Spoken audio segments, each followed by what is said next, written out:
Assalamualaikum warahmatullahi wabarakatuh. Shalom, Om Swastiastu, Namo Buddhaya, dan salam kebajikan. Puji syukur kehadirat Tuhan Yang Maha Esa, karena berkat dan berkahnya kita bisa bertemu lagi. Bersama saya, Rati Septianti, dan kali ini kami akan membahas tentang filsafat pendidikan masa depan. Adapun rekan saya, yaitu ada Ayu Soraya, ada Brila Ardika Putri, ada Dahlia Febrianti Samosir, ada juga Elvina Febriani, ada Piratia Dwiyati, ada Francisca Dina Ariyanti, ada Husnul Khotimah, ada M. Iqbal, serta Rena Mifhatul Hasana dan Tia Fitriani. Langsung saja yuk kita simak video pembahasan kelompok kami kali ini. Materi yang pertama ialah problematika pendidikan. Problematika adalah berasal dari akar kata bahasa Inggris yaitu problem, artinya soal, masalah, atau teka-teki. Juga berarti problematik yaitu ketidaktentuan. Tentang pendidikan, banyak definisi yang berbagai macam. Namun secara umum, ada yang mendefinisikan bahwa pendidikan adalah suatu hasil peradaban sebuah bangsa yang dikembangkan atas dasar suatu pandangan hidup bangsa itu sendiri, sebagai suatu pengalaman yang memberikan pengertian, pandangan, dan penyesuaian bagi seseorang yang menyebabkan mereka berkembang. Definisi pendidikan secara lebih khusus ialah suatu proses pertumbuhan di dalam mana seorang individu dibantu mengembangkan daya-daya kemampuannya, bakatnya, kecakapannya, dan minatnya. Adapun yang dimaksud dengan problematika pendidikan adalah persoalan-persoalan atau permasalahan-permasalahan yang dihadapi oleh dunia pendidikan, khususnya negara Indonesia, sehingga dapat disimpulkan di sini bahwa pendidikan adalah suatu usaha sadar dalam rangka-rangka menanamkan daya-daya kemampuan, baik yang berhubungan dengan pengalaman kognitif atau daya pengetahuan, afektif atau aspek sikap, maupun psikomotorik atau aspek keterampilan yang dimiliki oleh seorang individu. Ini saya akan menjelaskan masalah-masalah pokok pendidikan di Indonesia. Yang pertama yaitu keterbatasan jumlah guru terampil.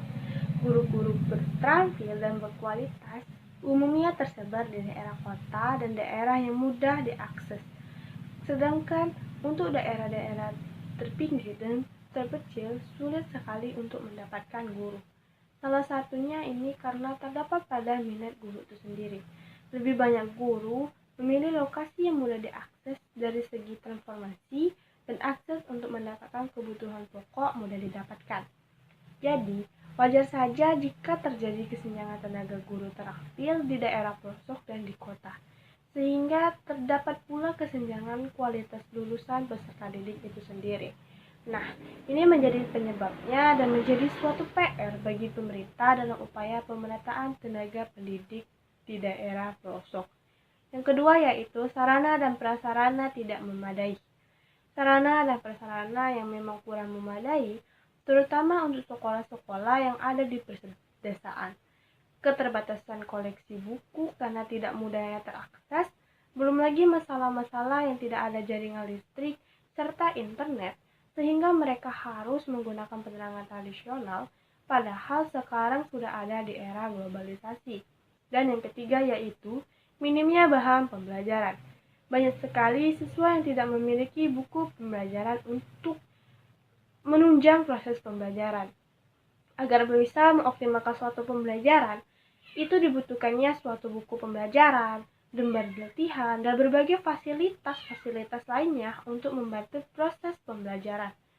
Namun, tidak hanya siswa saja yang kurang bahan pembelajaran, tetapi seorang guru juga kurangnya bahan pembelajaran. Yang keempat yaitu mahalnya dana pendidikan. Kemiskinan dan biaya pendidikan yang mahal juga merupakan kendala utama bagi pendidikan di dunia. Kendala pendidikan seperti ini membuat tidak semua orang bisa merasakan manfaat pendidikan untuk kehidupan yang lebih baik. Kendala pendidikan ini banyak terjadi di negara berkembang, salah satunya Indonesia, yang sudah mulai menghapuskan biaya sekolah agar semakin banyak anak-anak yang bisa mendapatkan akses pendidikan. Meskipun pemerintah sudah menghilangkan biaya pendidikan sampai jenjang SMA, tapi masih saja ada dana informal yang harus dikeluarkan oleh murid. Yang kelima, mutu pendidikan yang rendah. Salah satu masalah pendidikan di Indonesia juga terletak pada mutu pendidikan yang masih rendah. Salah satu penyebab rendahnya mutu pendidikan bisa saja disebabkan oleh perspektif masyarakat umum, di mana menuntut ilmu bukan sebagai kewajiban atau kesadaran diri yang merupakan bentuk kewajiban terhadap diri sendiri. Dan yang keenam, minoritas bagi kelompok difabel. Masalah pendidikan di Indonesia tidak banyak dijadikan sorotan adalah masalah pendidikan bagi kelompok difabel. Ternyata masih banyak kelompok difabel yang kesulitan untuk mencari sekolah inklusi. Itu berarti masih sedikit sekolah-sekolah inklusi bagi mereka. Selanjutnya, dilematik pendidikan. Jadi, pendidikan merupakan salah satu faktor dalam menentukan kehidupan suatu bangsa agar dapat bersaing dalam kompetensi global.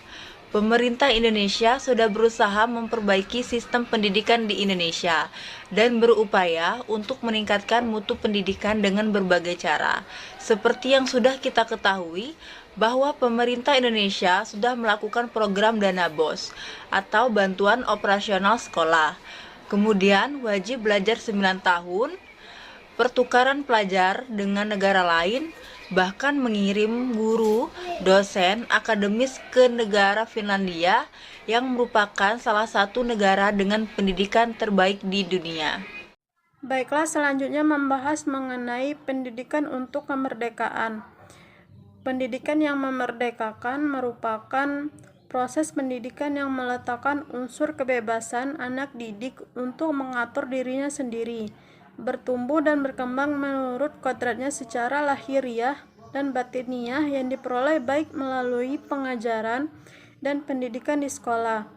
Pendidikan merupakan upaya untuk membina, menuntun segala aspek yang melekat pada kemanusiaan anak didik yang dimaknai eksistensinya sebagai manusia yang beradab dan tidak bergantung pada orang lain.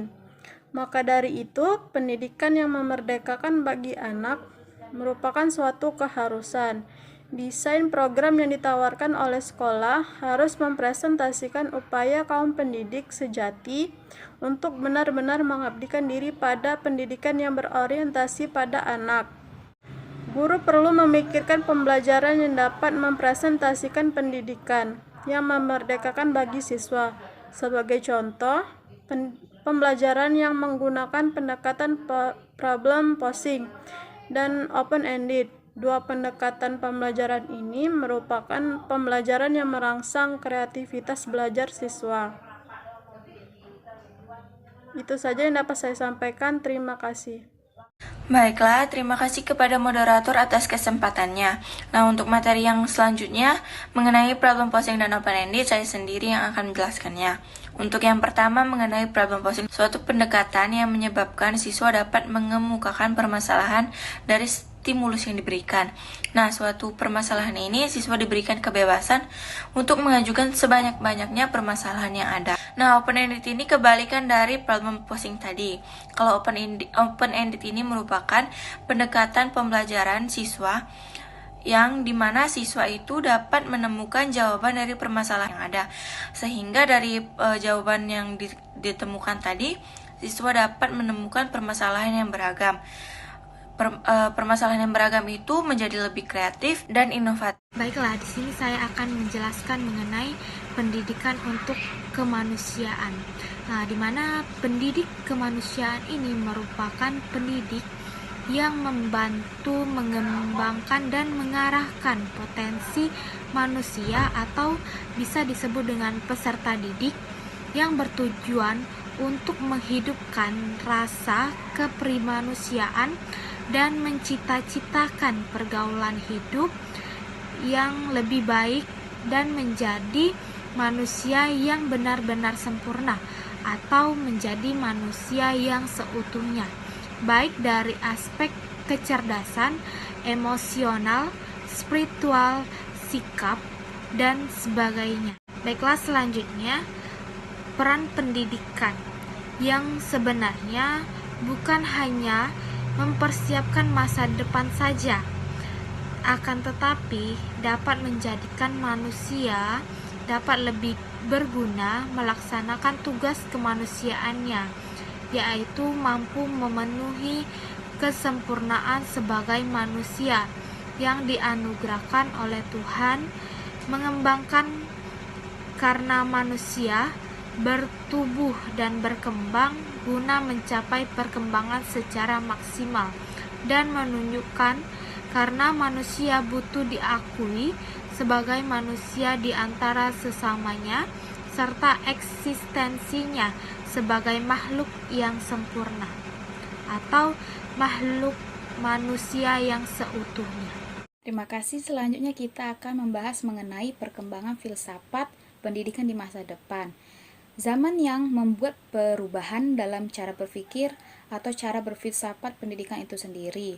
Maka dalam proses perkembangan filsafat pendidikan ke depan, maka pendidik harus melihat perkembangan filsafat itu sendiri dari akhir-akhir filsafat yang terjadi, yang akan menjadikan suatu gambaran yang akan diperoleh dari beberapa fakta yang ada di masa kini, dan juga ditambahi dengan kemungkinan yang masuk akal yang dapat terjadi di masa yang akan datang.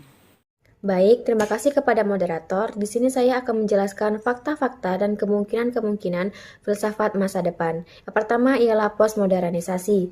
Menurut Jean-François Lyotard berpandangan bahwa konsep postmodern merupakan penolakan terhadap konsep-konsep modern. Hal ini yang ditolak adalah nilai-nilai modern yang membuat manusia terjebak ke dalam kemiskinan, eksploitasi, kesenjangan, dan dominasi. Baik, selanjutnya yang kedua ialah virtualisasi pendidikan. Pendidikan mengalami perubahan realitas, yaitu dari pendidikan yang bersifat real atau empiris menuju pendidikan yang bersifat virtual. Misalnya, dalam konsep kosmologi, di mana objek berpikirnya menggunakan benda mati, maka dari sana akan didapati konsep-konsep tentang alam semesta yang berubah. Lalu, dalam konsep ontologi, yakni tentang pencarian kenyataan yang hakiki, manusia akan dihadapkan pada kenyataan semu atau virtual reality. Contohnya saja seperti sekarang ini, manusia sudah menggunakan internet, mulai dari pembelajaran, sumber informasi, sumber bacaan, dan sebagainya.